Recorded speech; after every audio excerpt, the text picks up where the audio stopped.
Horses out, one slow out. Physiotherapies, you got it all. Past the begin, Danari inside, Diamond Duchess.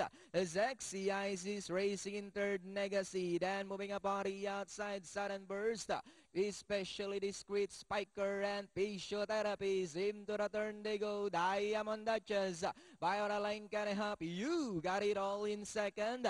And in third, Sexy Eyes, 3 lengths away in fourth. Moving up now, especially discreet. Sexy Eyes, Sudden Burst, Physiotherapies, and Spiker. Diamond Duchess, you got it all, fighting it out for the lead.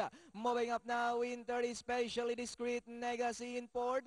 And in fifth, Sexy Eyes, Sudden Burst, Physiotherapies, and Spiker. Diamond Duchess by about 2 lengths. Especially discreet in second, and in third, you got it all, Legacy.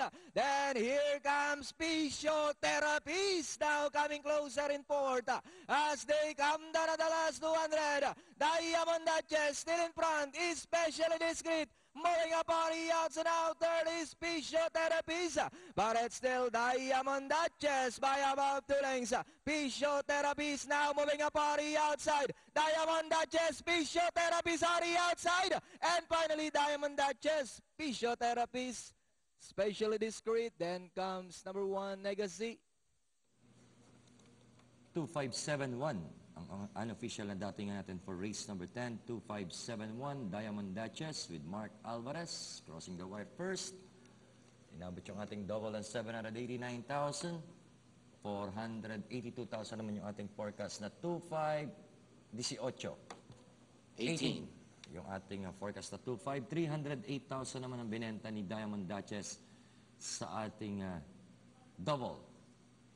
Yung mahabol pala yung kuhato sa bentahan, bilyonaryo. Sa kabila. Okay? Pairing Ang kamay tayo. lang for the pairings. Ito na. Sa 8 muna tayo, Com. 824. 9 is 479. G's 108. 11 is 294. At sa 14, 4.